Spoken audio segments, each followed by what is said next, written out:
పీఠాపురం మాజీ MLA ఎస్వేసన్ వర్మకు Janasena party check పెట్టిందని జరుగుతున్న ప్రచారంపై కాకినాడ రూరల్ ఎమ్మెల్యే పంతం నానాజీ స్పందించారు.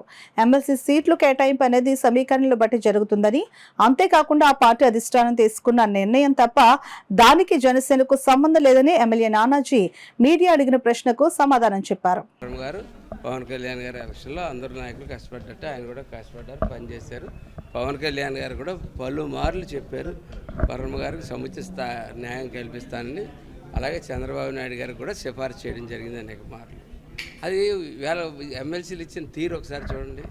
వాళ్ళు రాష్ట్ర వ్యాప్తంగా వాళ్ళు ఒక బీసీలను ఎంకరేజ్ చేద్దామని ఒక ఆలోచన, ఇంకో ఆలోచన, ఆ పార్టీలో అది అంతర్గతంగా ఒక ఆలోచనతో చేసిన విషయానికి మాకు ఎటువంటి సంబంధం ఉండదు. ఇకపోతే వర్మ గారి గురించి ఇప్పుడు ఆల్రెడీ మనోహర్ గారు చెప్పారు.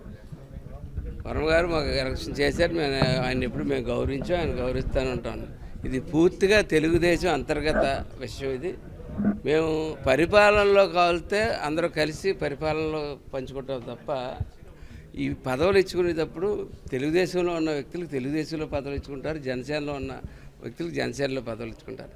కానీ ఇందులో ప్రత్యేక సందర్భంగా ఆయన కాన్స్టిట్యున్సీ కాబట్టి వర్మ గారికి ఒక సముచిత స్థానం కల్పించమని ఆల్రెడీ పవన్ కళ్యాణ్ గారు బయటకో మాట లోనకో మాట చెప్పి రకం కాదు. అది యావత్ ప్రపంచానికి తెలుసు, అలాగే వర్మ గారికి తెలుసు, తెలుగుదేశం పార్టీకి తెలుసు. కాబట్టి ఇటువంటి నిందలు ఎవరన్నా వేస్తే అది నీతిమాలిన రాజకీయం, పనికిమాలిన వేషాలుగా నేనైతే పరిగణిస్తాను.